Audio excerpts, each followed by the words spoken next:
Hello विद्यार्थियों, आज हम लोग इस वीडियो के माध्यम से क्लास 12वीं के लिए इकोनॉमिक्स का चैप्टर 4 देखने जा रहे हैं और इस चैप्टर का नाम है बाजार के स्वरूप एवं मूल्य निर्धारण यानी कि forms of market and price determination. तो हम लोग जानेंगे कि बाजार क्या है, बाजार की विशेषताएं क्या है और महत्वपूर्ण जो क्वेश्चंस हैं बाजार से संबंधित उसी को केवल हम लोग यहाँ पर देखने जा रहे हैं। पूरे चैप्टर को नहीं देखेंगे, सिर्फ हम लोग देखेंगे वीवीआई क्वेश्चंस। यहाँ पर देखो, चौथा चैप्टर में जो पहला क्वेश्चन हमने लिया है वो क्या है, बाजार को परिभाषित कीजिए। ये आपको 2 नंबर में क्वेश्चन पूछेगा, ठीक है। मतलब डिफाइन मार्केट, ऐसा जो है डेफिनेशन आप देख सकते हैं कई बार पूछा हुआ है 2010 में, 2014 में, 2016 में, 2018 में। तो 2024 में भी पूछेगा, क्योंकि 2022 में भी ये क्वेश्चन आ चुका होगा, देख लेना। अब यहाँ पर देखिए हमने क्या लिखा है क्वेश्चन, हमने क्वेश्चन लिखा है कि बाजार को परिभाषित कीजिए यानी कि डिफाइन मार्केट। तो आंसर कैसे करना आपको, कह रहे हैं कि बाजार वह स्थान या फिर वह क्षेत्र है जहां पर क्रेता और विक्रेता एक निश्चित कीमत पर वस्तुओं की खरीद बिक्री करने के लिए एक दूसरे के निकट संपर्क में आते हैं। मतलब खरीदने वाला है, ये बेचने वाला है, दोनों जो है एक एरिया के अंदर, एक फील्ड के अंदर में है जहां पर एक दूसरे की वस्तु खरीद बिक्री करने के लिए एक निश्चित कीमत पर पहुंचे हुए हैं। उस पूरे क्षेत्र को ही हम कहेंगे बाजार। तो बाजार का मतलब यहाँ पर जो है ना कोई स्थान नहीं कह रहे हैं, मतलब एक क्षेत्र होना चाहिए जिसके भीतर हम लोग लेन देन कर रहे हैं, ऐसा समझ लो, ठीक है। तो बाजार का मतलब क्या कह रहे हैं, एक ऐसा क्षेत्र जहां पर क्रेता और विक्रेता दोनों हैं और दोनों एक दूसरे की वस्तु को खरीद बिक्री करने के लिए एक दूसरे के निकट संपर्क में आए हुए हैं, ठीक है। देखो कह रहे हैं कि the place or area where buyers and seller come in close contact with each other. मतलब एक ऐसा जगह, एक ऐसा क्षेत्र जहां क्रेता यानी कि बायर और विक्रेता यानी कि सेलर क्लोज कॉन्टैक्ट में आते हैं, नज़दीकी संपर्क में आते हैं एक दूसरे के। किस लिए, to buy and sell goods at a fixed price, एक निश्चित कीमत पर वस्तु की खरीद बिक्री करने के लिए पहुंचे हुए हैं। तो ऐसे ही जगह को हम कहते हैं मार्केट यानी कि बाजार। अब देखिए यहाँ पर दूसरा क्वेश्चन जो है ना, कई बार इस तरह से क्वेश्चन आपसे पूछे जाते हैं, हमने उन्हीं सारे क्वेश्चंस को लिया है। यहाँ पर कह रहे हैं कि बाजार की प्रमुख विशेषताओं या फिर उनकी शर्तों को लिखिए, यानी कि right the features of market. तो बाजार की कौन कौन सी विशेषताएं होती है, बाजार में क्या क्या शर्तें होती है, इसी चीज को अभी हम देखेंगे। यहाँ पर देखिए क्वेश्चन 2017 में और 2018 में पूछा हुआ है। अब लिखना कैसे है, सबसे पहले एक लाइन लिख लीजिएगा कि बाजार की प्रमुख विशेषताएं निम्नलिखित हैं, ठीक है। तो यहाँ पर देखो अंग्रेजी से कैसे लिखना है कि following are the main features of market. तो बाजार होने के लिए सबसे पहले जरूरी क्या है, तो यहाँ पर एक क्षेत्र होना जरूरी है या फिर एक स्थान होना जरूरी है। कह रहे हैं कि एक स्थान या फिर एक क्षेत्र, मतलब कि यहाँ पर बाजार के लिए एक निश्चित स्थान होना चाहिए जहाँ पर कि क्रेता और विक्रेता वस्तुओं की खरीद बिक्री करने के लिए निकट संपर्क में आते हैं। यानी कि it is necessary for a market to have a definite place where buyers and sellers come in close contact for buying and selling of a product. मतलब एक ऐसा क्षेत्र या ऐसा स्थान होना जरूरी है बाजार के लिए जहां पर क्रेता और विक्रेता एक दूसरे के संपर्क में आकर के वस्तु की खरीद बिक्री करे। और दूसरी बात क्या है, क्रेता और विक्रेता दोनों होना चाहिए। मार्केट में कौन होना चाहिए, बायर भी सेलर भी। कह रहे हैं कि बाजार में क्रेता और विक्रेता दोनों का होना बहुत ही आवश्यक होता है। इनमें से किसी एक अथवा दोनों की अनुपस्थिति में हम बाजार के बारे में सोच भी नहीं सकते, बाजार की कल्पना भी नहीं कर सकते। यानी कि it is very important to have both buyers and sellers in the market. The market can not be imagine, हम बाजार के बारे में सोच भी नहीं सकते, कब, इन एब्सेंस ऑफ आइदर और बोथ ऑफ दीज। मतलब दोनों या फिर दोनों में से कोई एगो गायब हो गया तो हम बाजार के बारे में सोच भी नहीं सकते, बाजार तो बन ही नहीं सकता बिना बायर एंड सेलर का। बताइए बिना हिंदू रीति रिवाज में, बिना सिंदूर का, बिना चुनरी का शादी होता है क्या, बिल्कुल भी नहीं होता। तो बाजार कैसे बनेगा भैया बाजार होने के लिए चाहिए क्या, बायर भी सेलर भी, ठीक है ना। देखो यहाँ पर तीसरा क्वेश्चन क्या है, कह रहे हैं कि क्रेता और विक्रेता के बीच में व्यापारिक संबंध होना चाहिए। मतलब क्या, बायर एंड सेलर के बीच में कॉमर्शियल रिलेशनशिप होना चाहिए, बिजनेस रिलेशनशिप होना चाहिए। मतलब बाजार होने के लिए क्रेता और विक्रेता के बीच में है ना होना तो जरूरी है ही, दोनों क्रेता और विक्रेता तो होना जरूरी है, लेकिन इनके बीच में व्यापारिक संबंध भी होना बहुत जरूरी है। मतलब for a market it is not only necessary to have buyers and seller, खाली बायर एंड सेलर का होना काफी नहीं है, but it is also important to have a business relationship between them.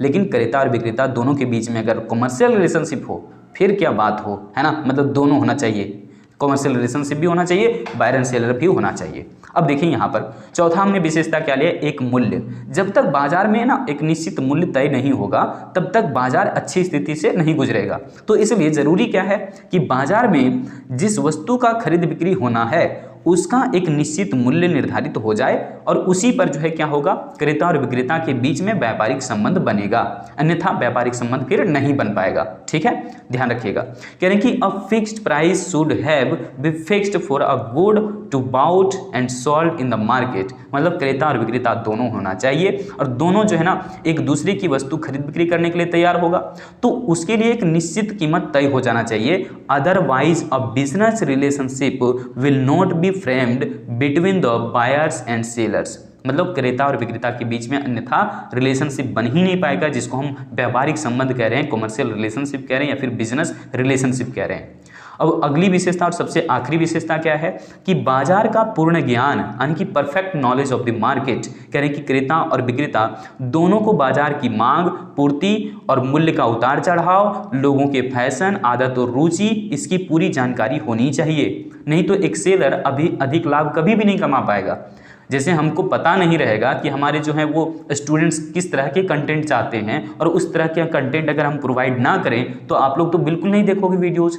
तो हमें जो है ना जरूरी की किस बात की है कि हम आपके अकॉर्डिंग ही कंटेंट को तैयार करें जिस तरह की आपको अभी ज़रूरत है। समझ पा रहे हैं, जिससे कि हमें भी फायदा होगा, आपको भी फायदा होगा। तो इस तरीके से यहाँ पर जो है मार्केट चल रहा होता है। तो बाजार के अंदर क्रेता विक्रेता है वो तो ठीक है, ज्ञान भी होना चाहिए बायर एंड सेलर को कि कौन सी वस्तु की डिमांड हो रही है ना, उस वस्तु का मूल्य कितना है। तो वस्तुओं का मूल्य उतार चढ़ाव होते रहता है, इसकी भरपूर जानकारी होनी चाहिए बायर एंड सेलर को। चलिए आगे जाते हैं। अगला क्वेश्चन जो है ना बहुत इंपॉर्टेंट, रट्टा मार लेना इसको। कह रहे हैं कि पूर्ण प्रतियोगिता बाजार से आप क्या समझते हैं। देखिए 2015 में 2016 में पूछा हुआ क्वेश्चन है। मतलब कि बाजार यहाँ पर वैसा बाजार हम लेंगे जिसमें कि क्रेताओं और विक्रेताओं दोनों की संख्या अधिक होती है। मतलब एक ऐसा बाजार की स्थिति बता रहे हैं जिसमें क्रेता और विक्रेता दोनों क्या होते हैं, अधिक होती है। तो कह रहे हैं कि वह बाजार जिसमें क्रेताओं और विक्रेताओं दोनों की संख्या अधिक होती है और सभी विक्रेता की वस्तुएं समरूप होती है। समरूप होने का मतलब होमोजीनियस प्रोडक्ट, मतलब जिस तरह का एक बायर बेच रहा है, जिस तरह का एक सेलर बेच रहा है ना प्रोडक्ट, उसी तरीके से दूसरा भी सेलर प्रोडक्ट बेच रहा है। यानी कि हर एक प्रोडक्ट जो यहाँ पर है, हर एक सेलर के हाथ में जो प्रोडक्ट है बेचने के लिए वो सेम टू सेम प्रोडक्ट है। इसलिए कह रहे हैं वस्तुएं क्या है, समरूप होती है पूर्ण प्रतियोगिता बाजार में। और इस बाजार में कोई भी विक्रेता या फिर क्रेता वस्तु के मूल्य को प्रभावित नहीं कर सकता है। ध्यान रखिएगा, वस्तु के मूल्य को घटा बढ़ा नहीं सकता है कोई भी एक सिंगल सेलर या कोई भी एक सिंगल बायर वस्तु के मूल्य को घटा बढ़ा नहीं सकते हैं। पूरे बाजार में क्या होते हैं, समरूप वस्तु होने की वजह से, समरूप यहाँ पर वस्तु है तो समान कीमत रहेगा, हर जगह इनकी प्राइस जो है आइडेंटिकल रहेगा, क्योंकि होमोजीनियस प्रोडक्ट है बाजार में। अब देखो अंग्रेजी से क्या कह रहे हैं, कह रहे हैं क्या, ध्यान से देखिए डेफिनेशन। कह रहे हैं कि इन अ मार्केट, मतलब कि a market in which the number of both buyers and sellers is large. क्रेता और विक्रेता कितने होते हैं, लार्ज नंबर में होते हैं, अधिक संख्या में होते हैं। And the goods of all sellers are homogeneous, यानी कि सभी जो विक्रेता हैं वो समरूप वस्तुएं बेच रहे होते हैं इस बाजार में। In this market no any buyer और seller can influence the market price of the commodity. मतलब क्रेता और विक्रेता कोई भी चाह करके अपनी कीमत को घटा बढ़ा नहीं सकता है। इसलिए क्या करेंगे, due to the presence of homogeneous goods, मतलब समरूप वस्तुएं होने की वजह से, समरूप वस्तुएं कहाँ हैं, इन द इंटायर मार्केट, संपूर्ण बाजार में समरूप वस्तुएं हैं, इसलिए एक यूनिफॉर्म प्राइस यहाँ पर एग्जिस्ट करेगा, यानी कि एक समान कीमत ही यहाँ पर होगा। चूंकि परफेक्ट कंपटीशन मार्केट में होमोजीनियस प्रोडक्ट होता है और समरूप वस्तुएं होने के कारण यहाँ पर एक यूनिफॉर्म प्राइस होगा, और चूंकि यहाँ पर लार्ज नंबर में बायर एंड सेलर हैं, इस चीज़ को ध्यान रखिए। अब चलते हैं हम लोग विशेषताओं के ऊपर में, और ये क्वेश्चन आप देख सकते हैं 2015 में पूछा, 2017 में पूछा, 2018 में पूछा, मतलब कई बार लगातार रिपीट किया है। मतलब कह रहे हैं कि पूर्ण प्रतियोगिता बाजार की कौन कौन सी विशेषताएं हैं लिखिए, यानी कि राइट द फीचर्स ऑफ, यहाँ पर हो जाएगा परफेक्ट कंपटीशन मार्केट। ठीक है, यहाँ पर क्या है, right the features of perfect competition market. ध्यान दीजिए, अब यहाँ पर हमने क्या लिखा है, सो कह रहे हैं क्या, एक लाइन पहले लिख लेना कि पूर्ण प्रतियोगिता बाजार की विशेषताएं निम्नलिखित हैं। ठीक है, यानी कि following are the main features of perfect competition market, इस प्रकार से लाइन लिख लेना। कह रहे हैं कि इस बाजार में यानी कि पूर्ण प्रतियोगिता बाजार में क्रेताओं और विक्रेताओं दोनों की संख्या अधिक होती है। ध्यान रखिएगा, क्रेता और विक्रेता दोनों अधिक हैं। इसमें कोई भी क्रेता या फिर कोई भी विक्रेता अपने प्रयास से मूल्य को प्रभावित नहीं कर सकता है, प्राइस को घटा बढ़ा नहीं सकता है, क्योंकि यहाँ पर देखिए क्या करें, द लार्ज नंबर में यहाँ पर कौन कौन से हैं, बायर भी एंड सेलर भी लार्ज नंबर में हैं। ठीक है, इन दिस, और इसमें क्या होते हैं, नो एनी बायर और seller can influence the price, है ना, बाय एनी एफर्ट्स, किसी भी तरह से वो बल लगा ले, किसी भी तरह से कोई भी प्रयास कर ले, यहाँ पर मूल्य को घटाया बढ़ाया नहीं जा सकता, ना सेलर द्वारा ना बायर के द्वारा। ठीक है, ये होता है परफेक्ट कॉम्पिटिशन मार्केट।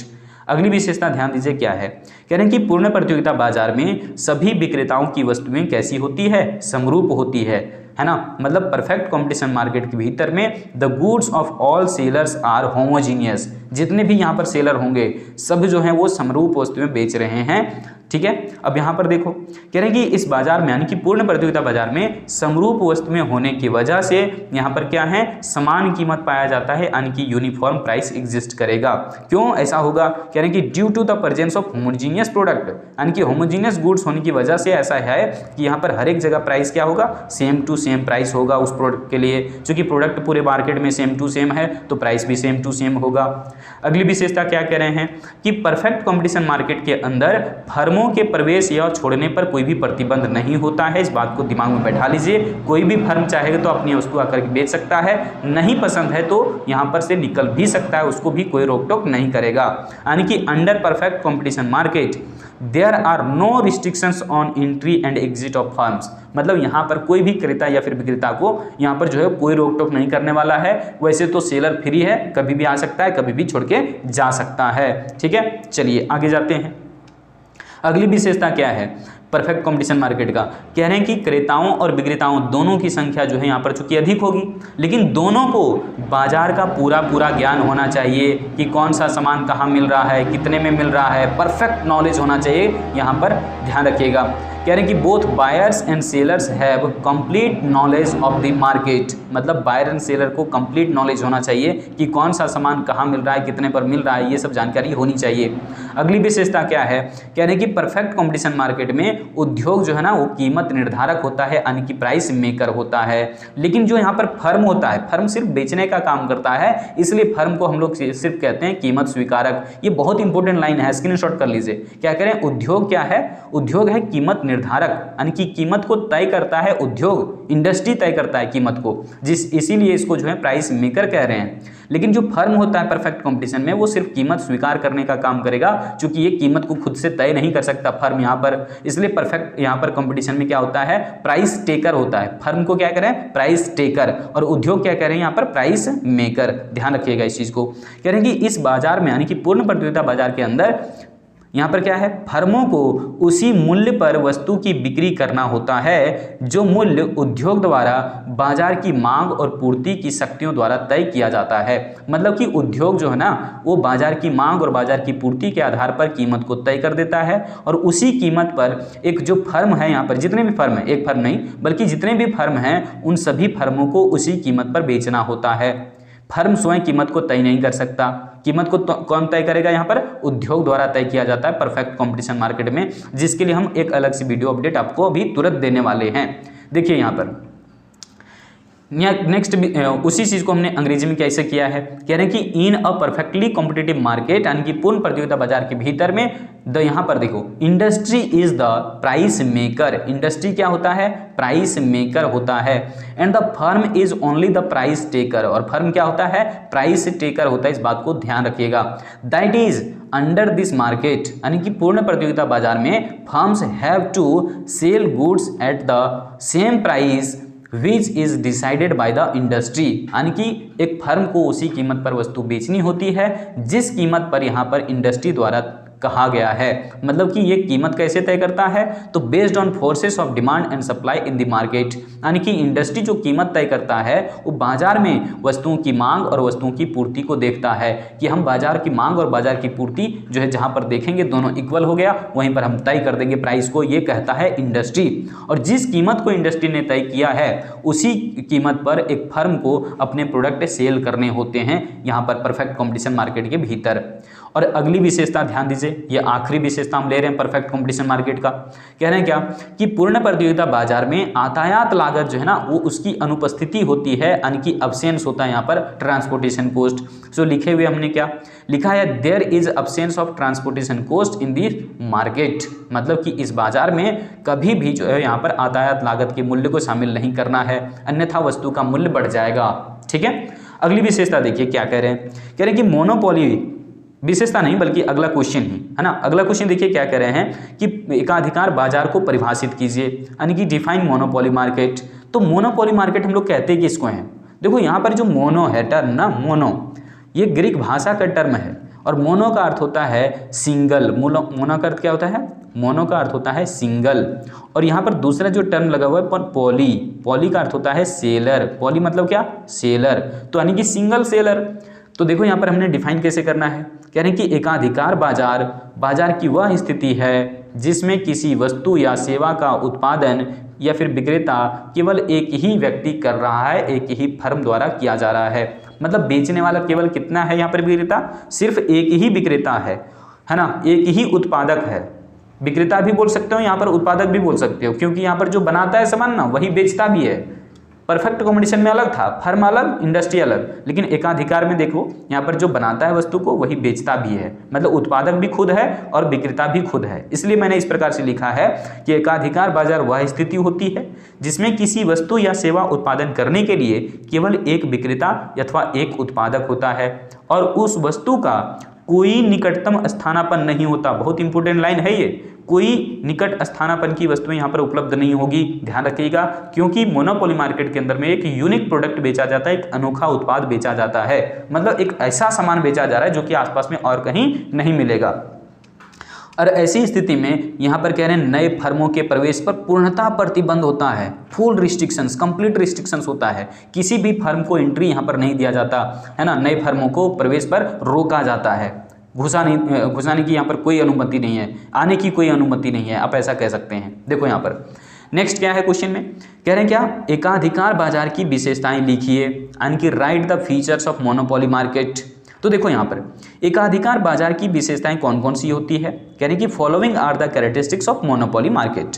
यहाँ पर देखिए पहला जो है हमने क्या लिया हुआ है, कौन कौन सी विशेषताएं हैं इसकी, कह रहे हैं कि एकाधिकार बाजार में केवल और केवल एक विक्रेता होता है और खरीदने वाले कई सारे लोग होते हैं, यानी कि in a monopoly market there is only one seller and many buyers, सिर्फ और सिर्फ एक सिंगल सेलर होता है यहाँ पर और कई सारे जो है बायर होते हैं। अगली विशेषता क्या है कि इस बाजार में निकटतम स्थानापन्न की वस्तु यानी कि क्लोज सब्स्टिट्यूट का अभाव होता है, यहाँ पर नज़दीकी स्थानापन्न की वस्तुएं आपको नहीं मिलेंगी।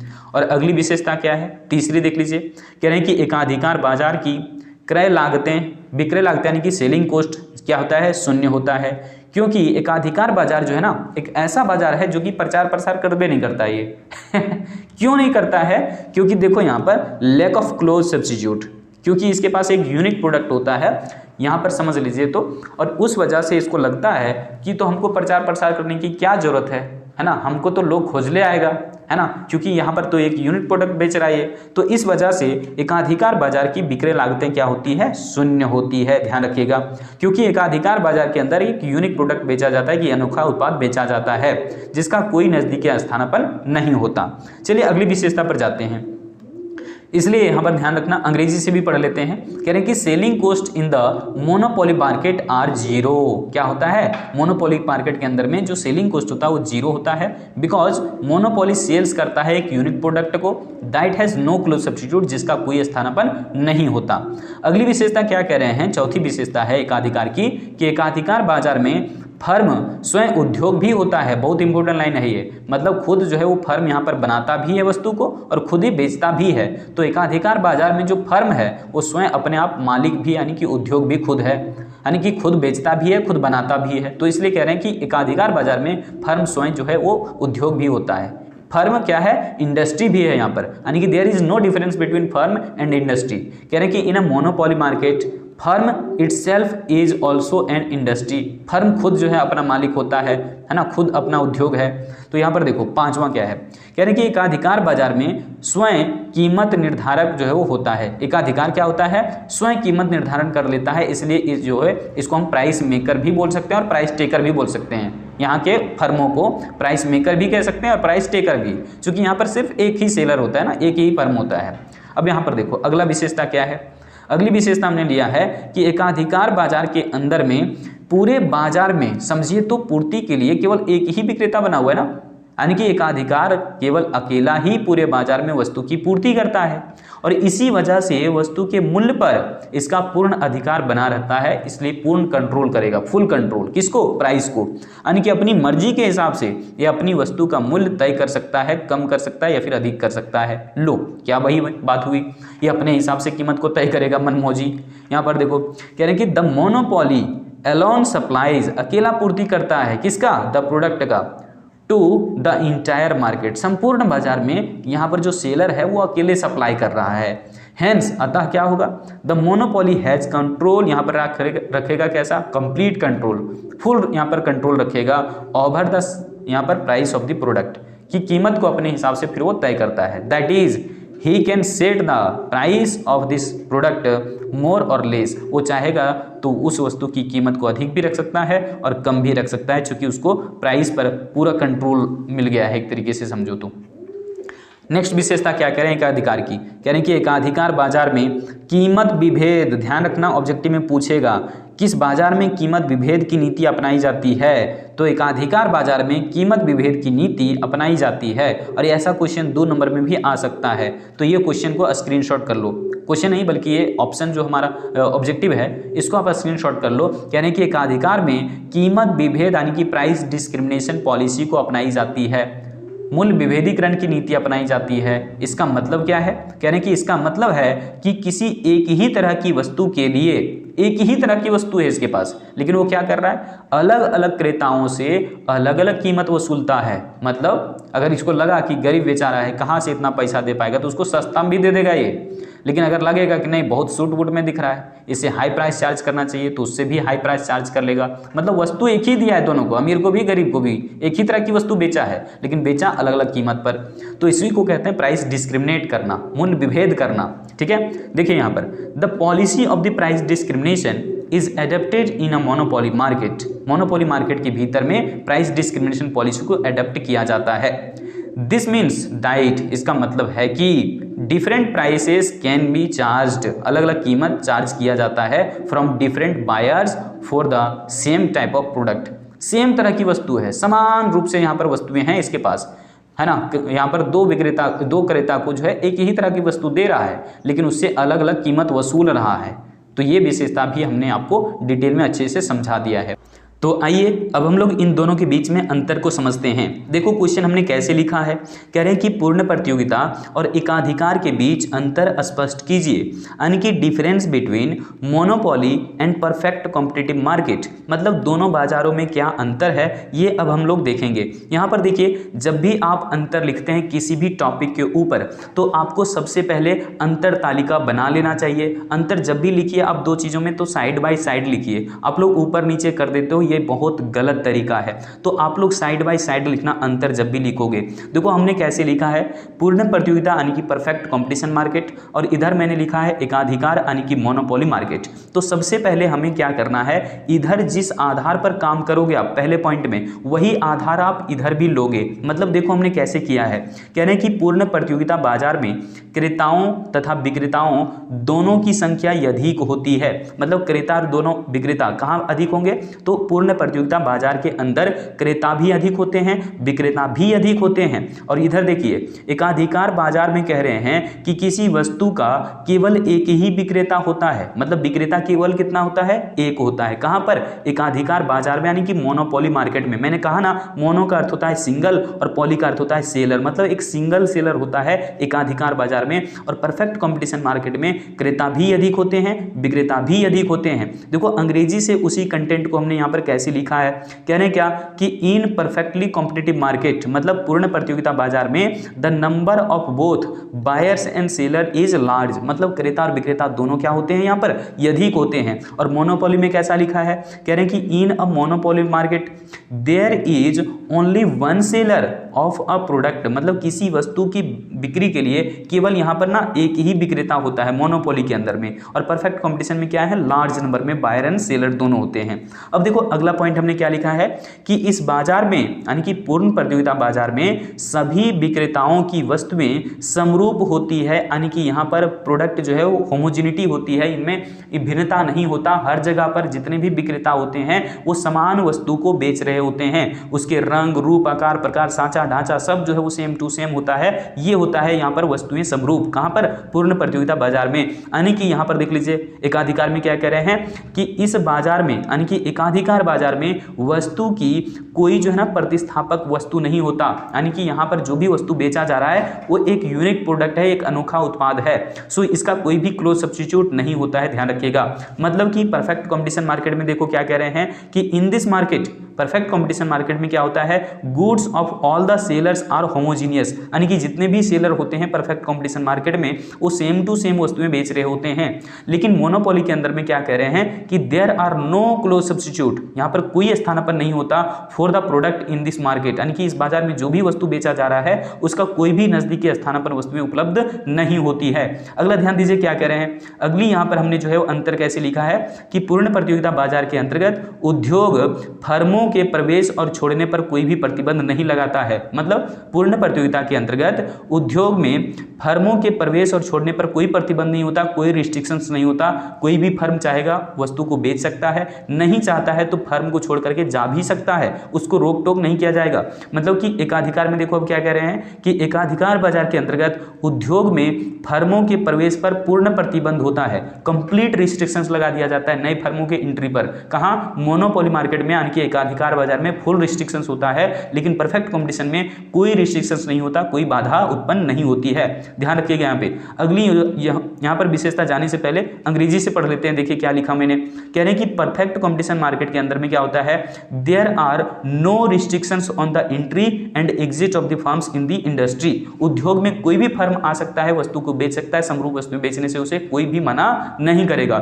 लेकिन परफेक्ट कंपटीशन मार्केट के बाद इधर जब देखेंगे मोनोपोली में, तो मोनोपोली के अंदर में क्या होता है, देयर इज कंप्लीट रिस्ट्रिक्शंस, यहाँ पर भरपूर नियंत्रण होता है, यहाँ पर कंप्लीट रिस्ट्रिक्शंस होता है, बाधा डाले जाते हैं यहाँ पर ऑन द एंट्री और exit of the firms in the industry. मतलब कोई भी फर्म यहाँ पर एंट्री नहीं कर सकता, कंप्लीट रिस्ट्रिक्शंस उस पर लगा दिए जाते हैं, पूर्ण बाधित किया जाएगा यहाँ पर आपको।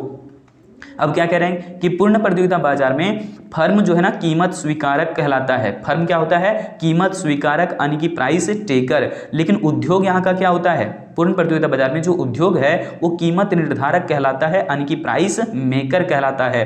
तो इसलिए कह रहे हैं कि एकाधिकार बाजार में, अब देखो एकाधिकार बाजार में क्या होता है, फर्म जो है ना स्वयं जो है कीमत को तय कर लेता है, यानी कि प्राइस मेकर भी खुद है, प्राइस टेकर भी खुद है। क्योंकि फर्म यहाँ पर स्वयं क्या होता है, उद्योग होता है, मैंने पहले ही जिक्र कर दिया। तो इस तरीके से आपको जो है ना सारी चीजें मैंने बता दिया है। मिलते हैं फिर से हम अगली वीडियो कंटेंट के साथ, तब तक के लिए जय हिंद।